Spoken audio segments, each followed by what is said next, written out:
그런데 제가 이전 뭐 여러 나라를 돌아다니다 보니까 발견한 현상입니다.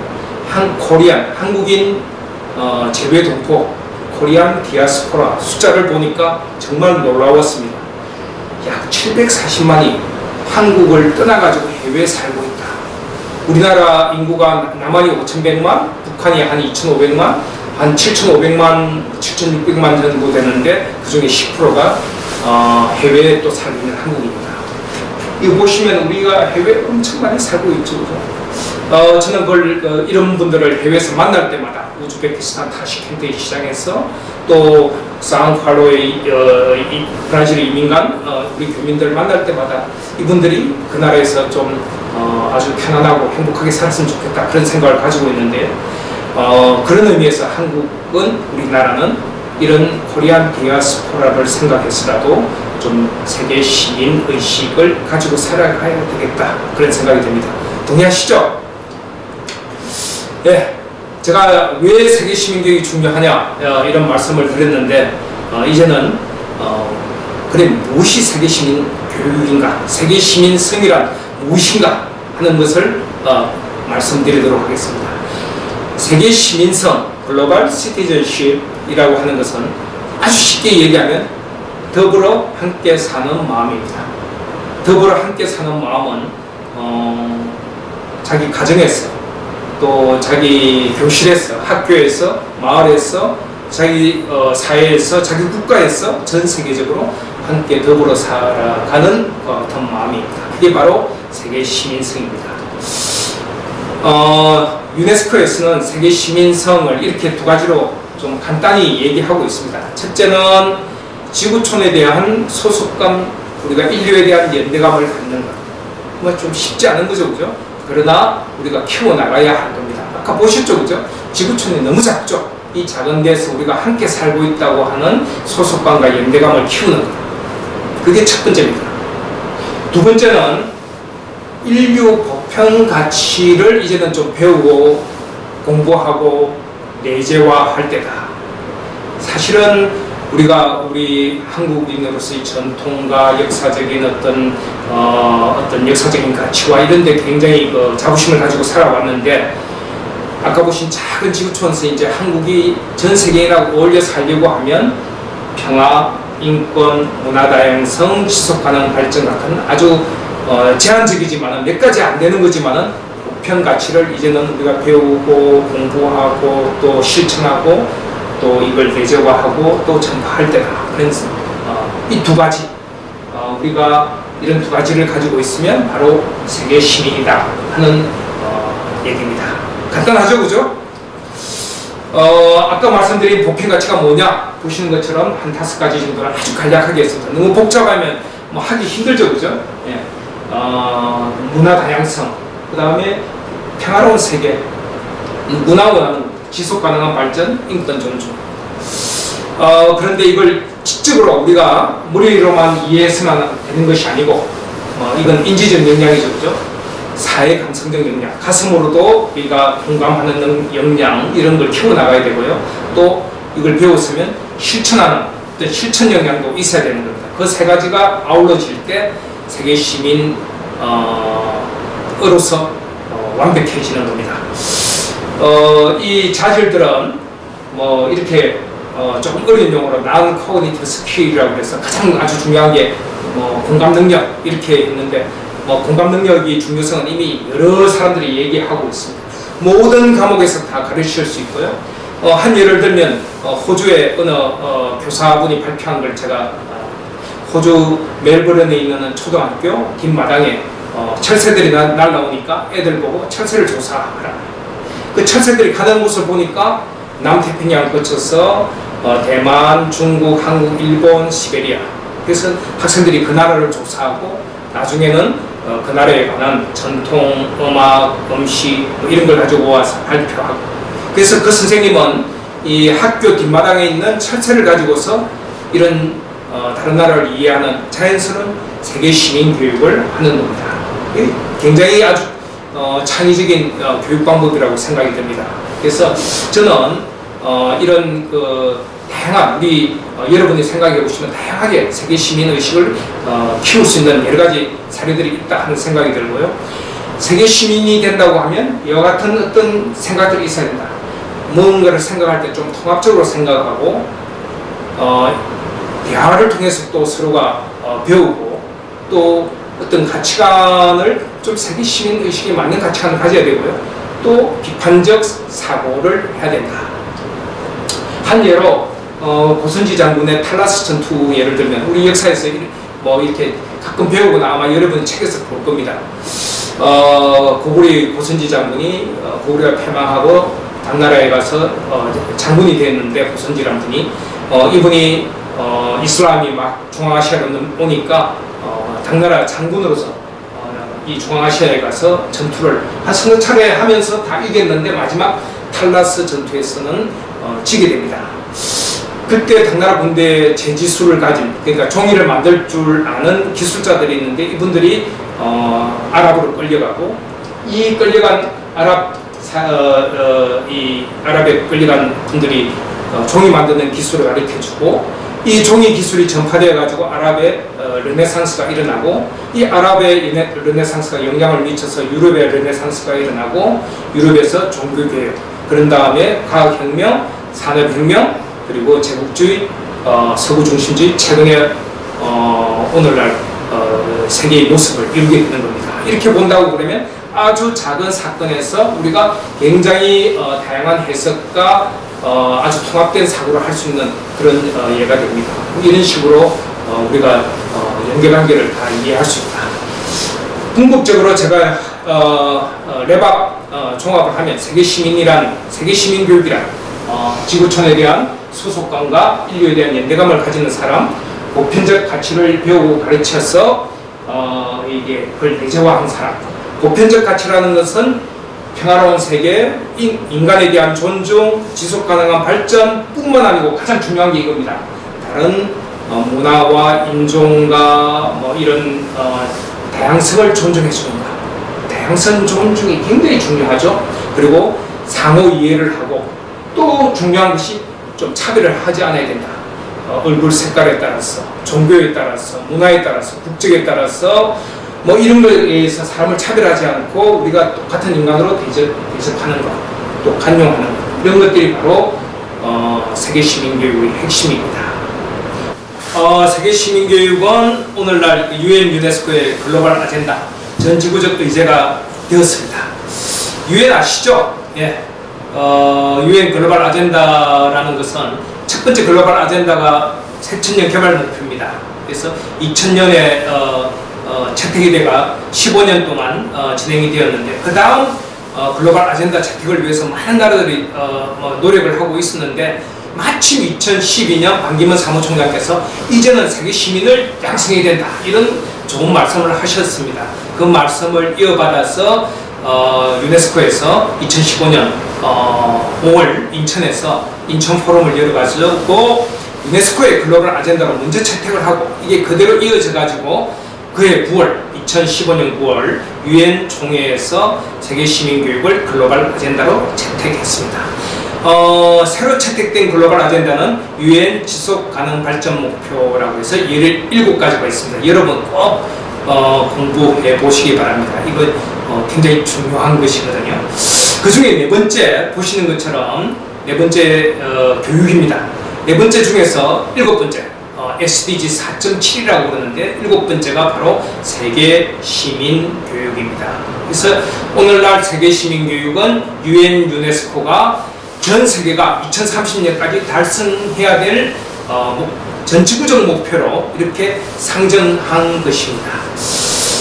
예, 그 이제 마지막으로 이제 어떻게 하면 여러분이 세계 시민이 될 수 있을까? 제가 뭐 이 정답을 가지고 있는 것은 아니지만 제 경험에 비추해서 몇 가지만 여러분께 좀 도움이 될 수 있을까 말씀을 드리고자 합니다. 사람의 성향에 따라서는 내부지향적인 사람도 있고 외부지향적인 사람도 있는데 가능하면 여러분들이 좀 외부지향적인 사람이 되었으면 좋겠다.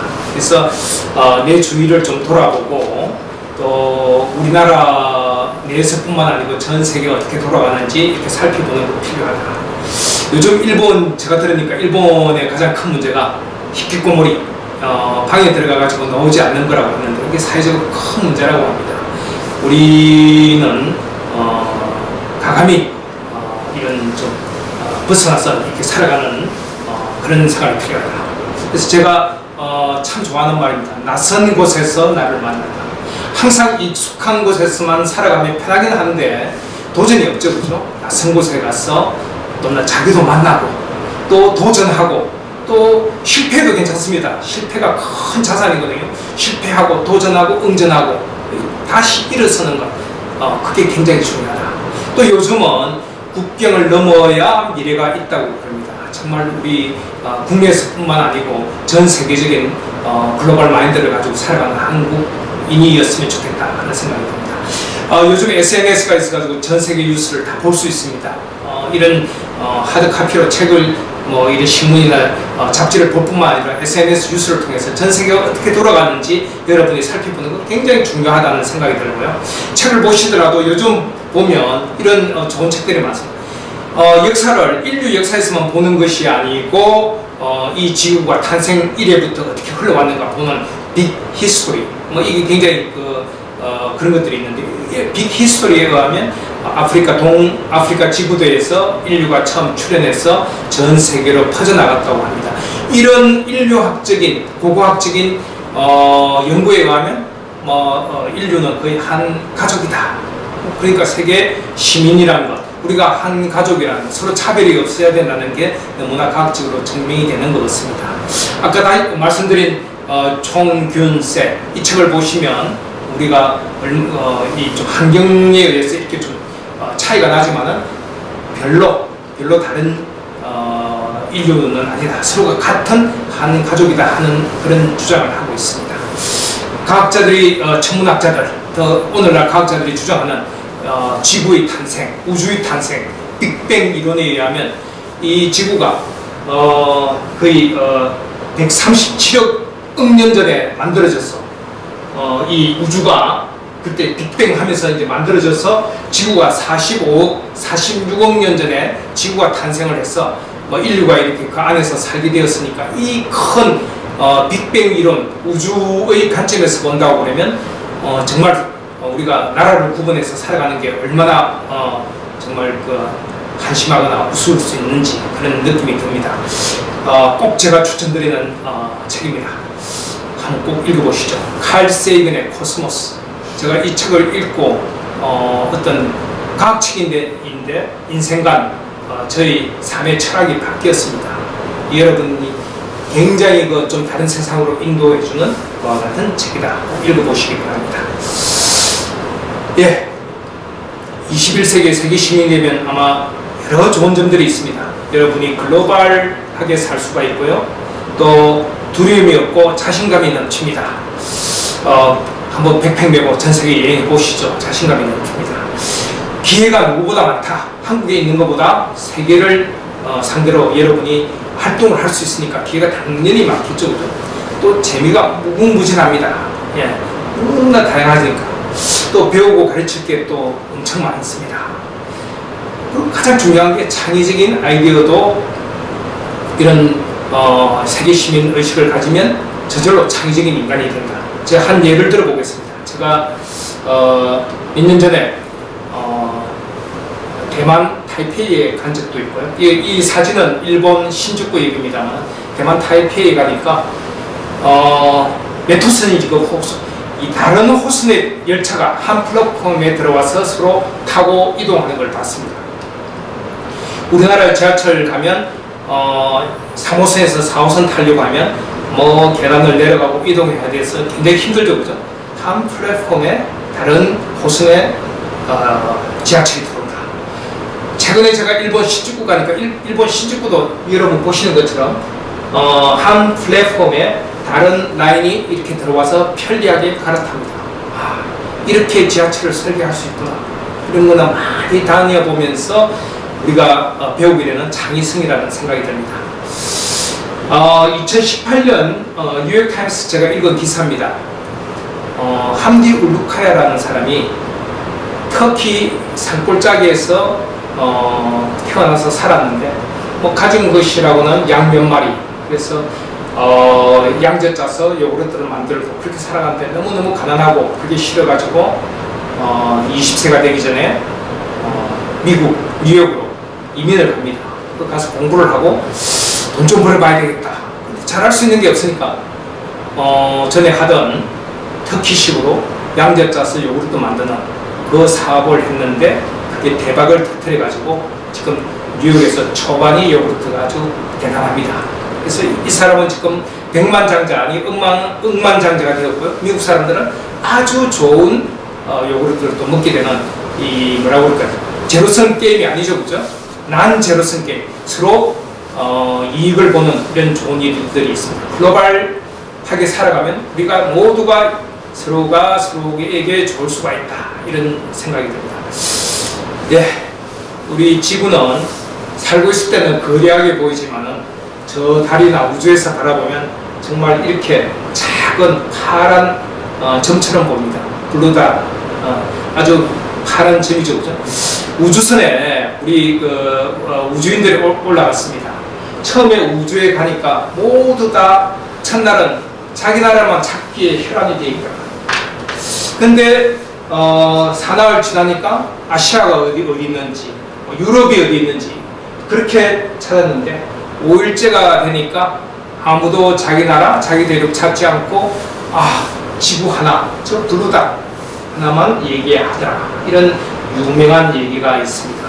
그래서 여러분 지금 여러분이 살 21세기는 이런 작은 지구촌이기 때문에 여러분이 정말 큰 꿈과 큰 시각을 가지고서 글로벌하게 살아가는 세계 시민이 되기를 제가 간절히 바라면서 여러분이 세계 시민이 되면 아마 여러분이 생각하지 못한 여러 가지 좋은 일들이 일어날 것이다. 저는 그렇게 믿습니다. 감사합니다. 혹시 질문 있으면? 잘 들었습니다. 근데 제가 궁금한 게요. 그 이사님의 어떤 강의 중에서 세계 시민주의를 강조했는데요. 우리 한국인이 세계 시민주의를 강조하더라도 지금 다시 전 세계에는 그 세계 시민에서 다시 민족주의라든지 구수주의가 좀 더 강해지잖아요. 대표적으로 코로나부터라도 유럽에서 지금 그 중국발 코로나가 시작을 해서 중국에 됐지만 이제 일본, 한국까지 해서 다시 옛날처럼 서구 우월주의가 창궐하면서 아시아인들이 마치 전염병을 퍼뜨리는 것처럼 마치 하거든요.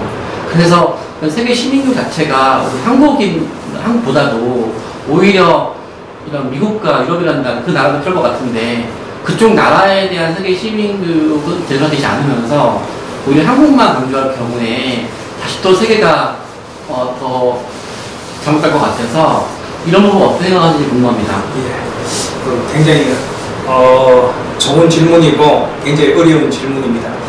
사실 지금까지는 아까 제가 말씀드린 UN 유네스코의 글로벌 아젠다가 유럽 서구 선진국에서 다 이 세팅을 했습니다.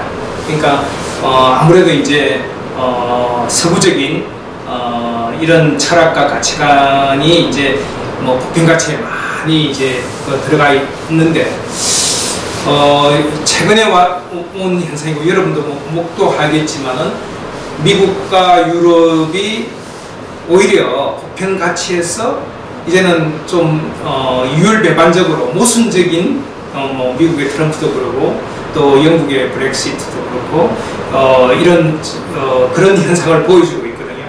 저는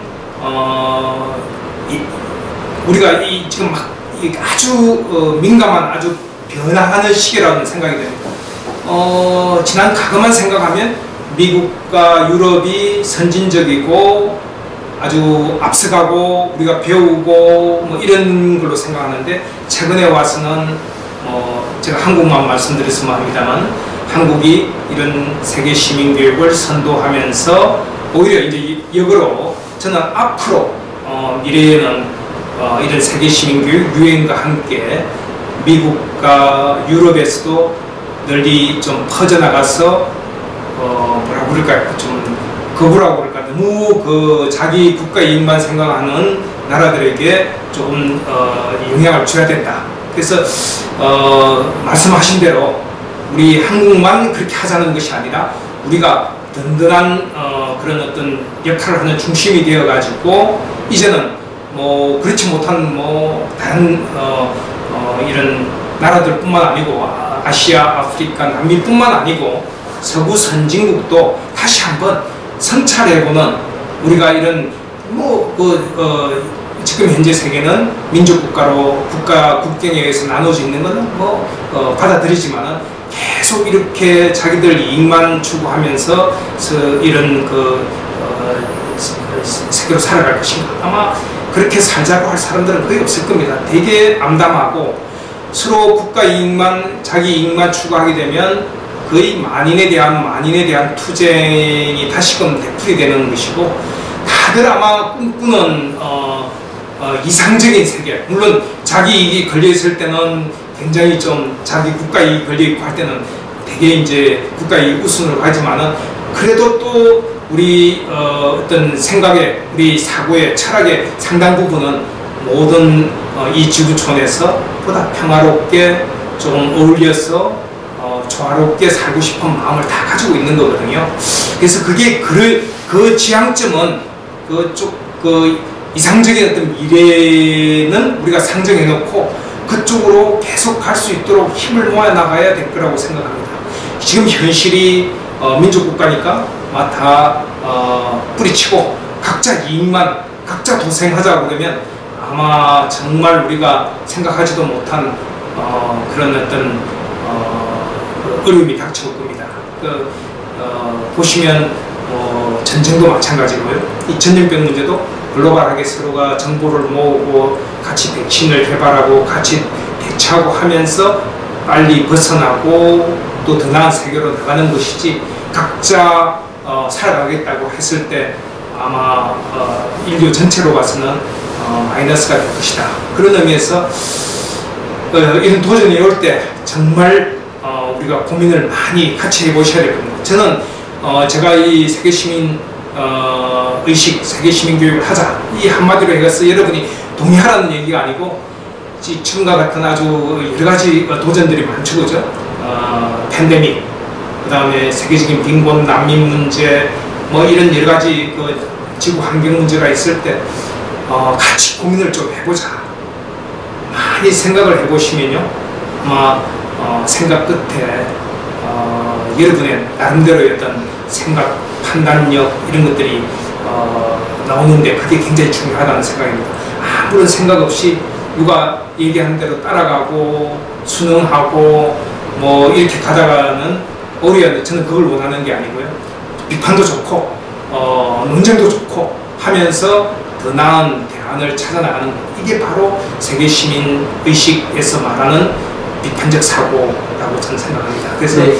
어려운 문제에도 같이 우리가 사고하고 논쟁하고 또 답을 찾아나가는 과정, 이것이 굉장히 중요하다고 생각합니다. 지금 그래서 그 세계 시민교육 자체도 혹시나 서구사회에서 자기들이 세계 시민교육을 또 지배 일환으로 아시아인들도 이용하는 게 아닌가. 왜냐면 코로나를 보더라도 너무 쉽게 그들 본성 속에 아시아인들을 좀 미개하게 보는 것들이 들어가는 것 같아서 생각이 들어서, 또 한편으로는 그럴수록 우리가 아시아 시민교육, 어떻게 우리가 아시아를 대변할 수 있을까, 이런 것 같은데, 지금 말씀하신 게 다 세계 시민교육 맞는 것 같아서 아시아인들 대변해서 아시아주의를 서구사회에 또 전파할 수 있는 이런 부분이 좀 궁금해서 물어보였었고요. 예, 그에 관해서는 네. 충분히 필요하다고 합니다. 네. 왜냐하면 이미 유럽은 EU를 만들고 유럽의 어떤 시티즌, 나는 유럽인이다 하는 의식도 심어주고, 어쨌든 지금 현재 일보 후퇴 전진 이런 건 있습니다만은 전 세계에서 지역 어떤 커뮤니티를 만들어서 그렇게 하고 있거든요.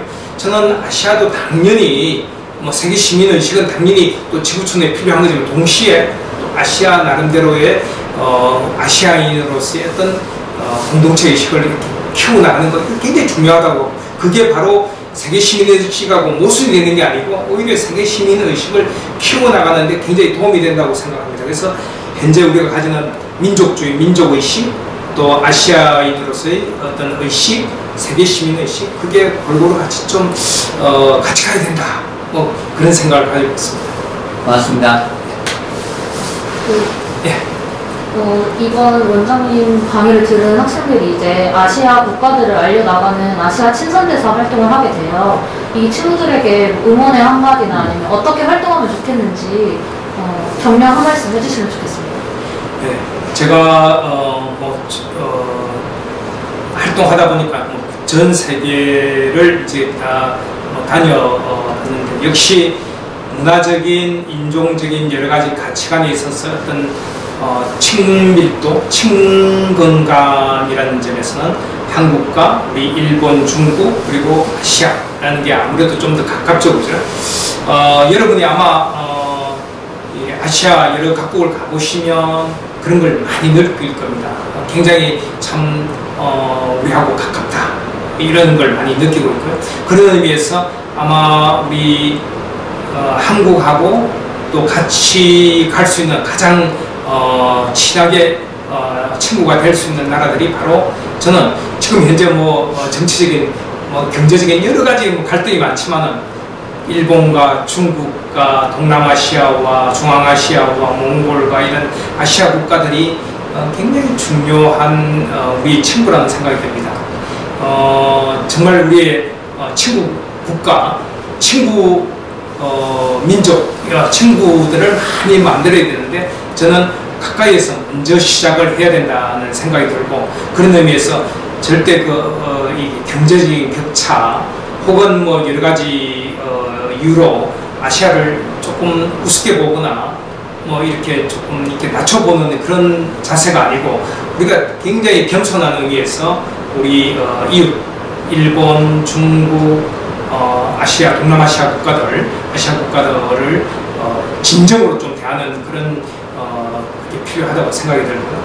저는 동시에 좀 중국도 일본도 지금 여러 가지 이유가 있겠지만 한국과 다른 아시아 국가들하고 동등하게 좀 친구처럼 같은 가족처럼 이렇게 와야 된다고 저는 생각을 합니다. 서로 이 작은 지구에서 작은 땅덩어리 얼마 안 되는 우주에서 보면 정말 먼지 티끌 같은 여기에서 서로 싸우고 하는 게 얼마나 우둔하는 것인지 우리가 빨리 깨닫는 것 이게 정말 필요하다 그런 생각입니다.